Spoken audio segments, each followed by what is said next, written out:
लेकिन ये चोटी का कवि है। ब्रह्मांड से सीधे संकेत इसको मिलते हैं, सिग्नल इसका स्ट्रांग है। नाम है ओम व्यास और उज्जैनी से आए हुए हैं भाई ओम व्यास। अपने खास अंदाज के लिए प्रसिद्ध हैं। अमेरिका की यात्रा करके आए हैं, चाल वहां भी ऐसी ही थी।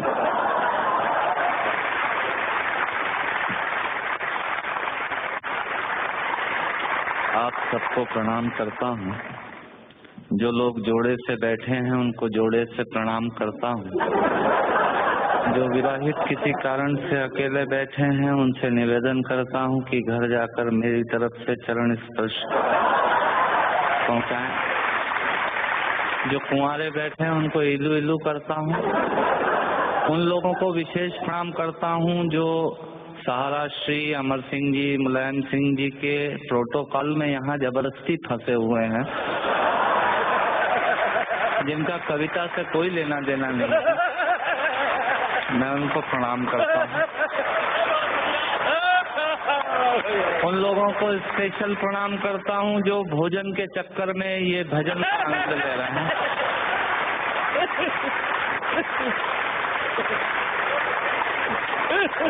हंसना सिर्फ आदमी के नसीब में है। आपने कभी किसी गधे को हंसते हुए नहीं देखा होगा। यदि देख लें तो समझ लीजिएगा ये आदमी होने की तैयारी में है। और किसी आदमी को गुमसुम उदास बैठा देख लें तो समझ लीजिएगा कि ये वो होने की तैयारी में है। आनंद से बैठिएगा। मैं आपको ज्ञान की एक भी पंक्ति नहीं सुनाऊंगा, भगवान महाकाल की कसम खाकर कहता हूँ। इस देश में अमिताभ जी आजकल ज्ञान की स्थिति बड़ी खराब चल रही है। सवेरे 18 चैनल खोलो तो 19 बाबा प्रवचन देते हुए मिल रहे हैं और उसी समय हम ब्रश करके थूक रहे हैं। भारतीयों का कुछ हिसाब किताब समझ में नहीं आता। भारतीय आदमी अपने तरीके से जिंदगी जीता है। सहारा श्री बैठे हैं, मैं आपको बताना चाहता हूँ भारतीय आदमी होता क्या है। बेसिकली भारतीय आदमी वो होता है जो टूथब्रश के आगे वाले हिस्से के खराब हो जाने के बाद चाकू को गर्म करके उस पोर्शन को काटता है और बचे हुए हिस्से से पजामे में नाड़ा डालने का यंत्र बनाता है। ये होता है भारतीय आदमी। इधर से तालियां कम बज रही हैं, इधर का मामला ठीक है। मुझे याद है भारतीय आदमी हीथ्रो एयरपोर्ट पे, लंदन में हीथ्रो पे एयरपोर्ट पे मशीनें लगी हुई हैं पॉलिश करने की जूतों पे। एक पैर डालो पॉलिश हो जाती है, दूसरा पैर डालो पॉलिश होने के बाद वो पैर पकड़ लेती है। फिर उसमें 50 सेंट्स डालिए तो वो पैर छोड़ती है। भारतीय पहुंचा एक, उसने एक पैर एक मशीन में पॉलिश हो गई, दूसरा पैर दूसरी मशीन में फंसा दिया। मुलायम सिंह जी, मरण तो उस आदमी का हुआ जो अंग्रेज आया।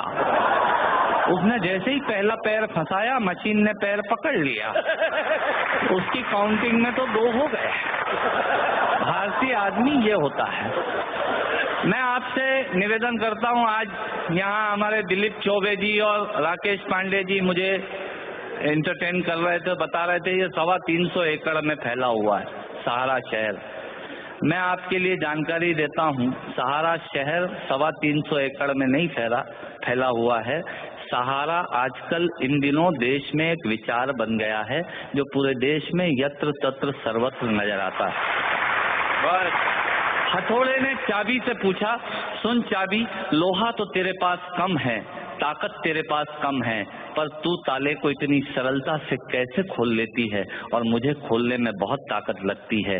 तब चाबी ने हथौड़े को जवाब दिया कि सुन हथौड़े, लोहा और ताकत तेरे पास ज्यादा है, पर तू ताले की ऊपरी सतह को छूता है और मैं ताले के अंतर मन तक जाती हूँ और उससे निवेदन करती हूँ और वो खुल जाया करता है। स्वर्गीय हरिवंश राय बच्चन जी ने लोगों के दिलों में उतरने का प्रयास किया, इसलिए वो 100 वर्ष बाद भी आज भी हमारे अंतस में हैं। लोग दिमाग पर छाते हैं, उन्होंने दिल में पहुंचने की कोशिश की। मैं उनकी स्मृति को प्रणाम करता हूँ और एक छोटी सी हास्य व्यंग की कविता से अपनी बात समाप्त करता हूँ। जब मैं कहूँ मजा ही कुछ और, आप ताली बजा दीजिएगा। ये इनका तकिया कलाम होता है। जिनके आखिरी उंगली के नाखून का भी ऑपरेशन नहीं हुआ, वो आपको बाईपास कराने के लिए हॉस्पिटल का सजेशन देने आ जाएंगे। ये होते हैं रायचंद। सुनिएगा, आनंद लीजिएगा और ऑब्जर्वेशन देखिएगा। दांतों से नाखून काटने का, छोटों को जबरदस्ती डांटने का, पैसे वालों को गाली बकने का, मूंगफली के ठेले से मूंगफली चखने का, कुर्सी पे बैठ के कान में पेन डालने का और रोडवेज की बस की सीट में से स्पंज निकालने का। मजा ही कुछ और है, मजा ही कुछ और है। एक ही खूंटी पे ढेर सारे कपड़े टांगने का साइकोलॉजी है। एक ही खूंटी पे ढेर सारे कपड़े टांगने का, नए साल पे दुकानदार से कैलेंडर मांगने का, ये एक शौक होता है। तो सेठ जी इस बार कैलेंडर वैलेंडर नहीं आए क्या? मैंने कहा तेरे घर में जगह तो है नहीं टांगने की, क्या भाभी की चोटी पे टांगेगा कैलेंडर? पर आदमी मांगता जरूर है, फोकट की डायरी और कैलेंडर मांगने का। एक ही खूंटी पे ढेर सारे कपड़े टांगने का, नए साल पे दुकानदार से कैलेंडर मांगने का, चलती रेल में चढ़ने का, दूसरों की चिट्ठियां पढ़ने का, मांगे हुए स्कूटर को तेज भगाने का और खुद को नींद नहीं आने पे पत्नी को जबरदस्ती जगाने का। मजा ही कुछ और है, मजा ही कुछ और है। चोरी से फल फूल तोड़ने का, खराब ट्यूबलाइट और मटकों को फोड़ने का, पड़ोसन को घूर घूर के देखने का। भैया ऐसे खुश हो रहे हैं जैसे उनका चरित्र चित्रण हो रहा है। चोरी से फल फूल तोड़ने का, खराब ट्यूबलाइट और मटकों को फोड़ने का, पड़ोसन को घूर घूर के देखने का, अपना कचरा दूसरे के सामने फेंकने का, बाथरूम में बेसुरा गाने का और थूक से टिकट चिपकाने का। मजा ही कुछ और है, मजा ही कुछ और है। ऑफिस में लेट आने का, फाइल को जबरदस्ती दबाने का, चाट वाले से फोकट की चटनी डलवाने का। भैया थोड़ी चटनी देना। ऑफिस में लेट आने का, फाइल को जबरदस्ती दबाने का, चाट वाले से फोकट की चटनी डलवाने का, बारात में प्रेस किए हुए कपड़ों पे फिर से प्रेस करवाने का, ससुराल में साले से पान मंगाने का और साली की पीठ पे धोल जमाने का। मजा ही कुछ और है, मजा ही कुछ और है। ब्याज के माल से मलाई खाने का, थर्ड क्लास ससुराल को फर्स्ट क्लास बताने का। ससुराल किसी की बुरी नहीं होती और साला तो विवेकानंद जी से कम बुद्धिमान किसी का होता ही नहीं है। और ब्याज के माल से मलाई खाने का, थर्ड क्लास ससुराल को फर्स्ट क्लास बताने का, पंगत में बैठ के एक ही सब्जी के लिए दो दोने लगाने का, आरती में सबसे ज्यादा फटा हुआ नोट चढ़ाने का, दूसरे के टेलीफोन से चिपकने का, गुटके और पान इधर उधर पिचकने का, कमजोर से बेमतलब लड़ने का और पत्नी को रोज रोज परेशान करने का। मजा ही कुछ और है। मित्रों, श्रोताओं को भी कविता सुनाने का मजा ही कुछ और होता है, पर मन मेरा उस वक्त रोता है जब मजे के लिए शब्द अपने अर्थ खो जाते हैं और कुछ श्रोता तो बैठे बैठे ही सो जाते हैं, और कुछ श्रोता तो बैठे बैठे ही सो जाते हैं। यदि आप जीवित और जागृत हैं तो प्रमाण बताइए। कविता खत्म करता हूँ, तालियां बजाइए। ये मैंने एक प्रयोग की कविता सुनाई। मैंने पिता पर कुछ पंक्तियां लिखी। अमिताभ जी, ये हरिवंश राय बच्चन जी की स्मृति में कार्यक्रम है, इसलिए मैं कुछ पंक्तियां पिता पर पढ़ना चाहता हूं, सुनिएगा। माँ पर और पिता पर कुछ पंक्तियां आपके बीच निवेदित करता हूं। आप यहाँ जितने लोग बैठे हैं, मुझे नहीं मालूम कि किनकी माँ जीवित हैं और किन्होंने माँ को खो दिया, पर मेरा व्यक्तिगत मत ये है कि जिनकी माँ जीवित हैं, जिनके पिता जीवित हैं, वो दुनिया के सबसे संपन्न लोग हैं, वो दुनिया के सबसे अमीर लोग हैं, वो दुनिया के सबसे धनाढ्य लोग हैं। एक मिनट की बचपन में लौटिएगा, याद कीजिएगा जब हम बहुत छोटे थे, माँ की गोद में थे, माँ का स्तनपान करते थे, तब माँ का एक स्तन मुंह में लेकर हमने उस माँ को दूसरे स्तन पर अपने छोटे छोटे पैरों से न जाने कितनी बार मारा, पर उस माँ ने हमें दूध पिलाना बंद नहीं किया। मित्रों, लात खाकर भोजन देने की शक्ति उस परमपिता परमेश्वर ने दुनिया में यदि किसी को दी है, वो सिर्फ माँ को दी है। माँ के अलावा ताकत किसी के पास नहीं है। मैं उस माँ की वंदना में कविता पढ़ता हूँ। याद कीजिएगा उन दिनों में जब हम चौके में रसोई में बैठकर खाना खाया करते थे और माँ खाना बनाती थी, उस वक्त थाली पर बैठकर हमने जब भी इधर उधर देखा, वो माँ समझ गई और उसने नमक का डब्बा हमारी तरफ सरका दिया। हमारे बिना बोले को समझने वाली वो माँ, जब हम उसे खो देते हैं, वो माँ हमें बहुत याद आती है। वो माँ जो हमारे परीक्षा देते जाते वक्त दही की कटोरी लेकर शगुन बनकर आकर खड़ी हो जाती थी, उसे हम खो देते हैं। वो माँ हमें बहुत याद आती है। रमेश सोच की 4 पंक्तियां माननीय नेताजी यहाँ बैठे हैं, मैं पढ़ता हूँ, मुझे अच्छी लगती है कि बहुत रोते हैं लेकिन दामन हमारा नम नहीं होता, इन आंखों के बरसने का कोई मौसम नहीं होता, मैं अपने दुश्मनों के बीच भी महफूज रहता हूँ, मेरी माँ की दुआओं का खजाना समझ। स्वामीनाथ पांडे की 3 पंक्तियां सुनाता हूँ। स्वामीनाथ पांडे ने 3 पंक्तियों का उपन्यास लिखा। अमिताभ जी बैठे हैं, जया जी बैठी हैं। 3 पंक्तियों में पूरा उपन्यास लिख दिया। उसने लिखा, एक विधवा माँ थी, उसके 2 बेटे थे, एक बेटा नीचे वाले माले पर रहता था, दूसरा बेटा ऊपर वाले माले पर रहता था। विधवा माँ 15 दिन एक बेटे के यहाँ खाना खाती थी, विधवा माँ 15 दिन दूसरे बेटे के यहाँ खाना खाती थी। पर ये उस विधवा माँ का दुर्भाग्य था कि साल में जो महीने 31 दिनों के होते थे, उस एक दिन उस विधवा माँ को उपवास रखना पड़ता था। 9 महीने पेट में रखने वाली माँ जब एक जवान बेटे को एक दिन भारी लगने लगी, तब इस नालायक हास्य व्यंग के कवि ने कुछ पंक्तियां माँ के लिए लिखी। सुनिएगा, यात्रा कीजिएगा मेरे साथ। माँ संवेदना है, भावना है, एहसास है। माँ संवेदना है, भावना है, एहसास है।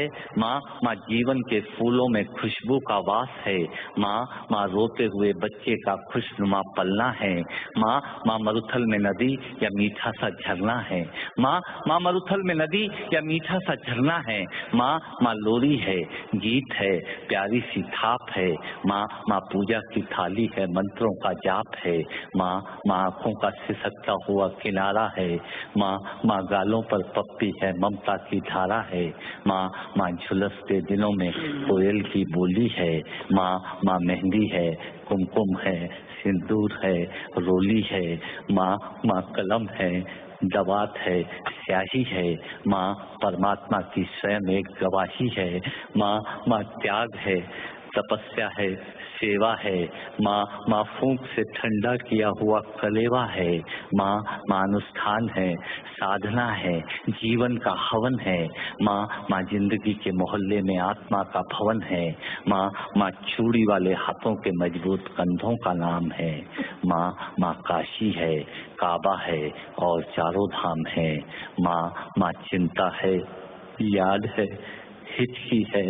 माँ बच्चे की चोट पर सिसकी है।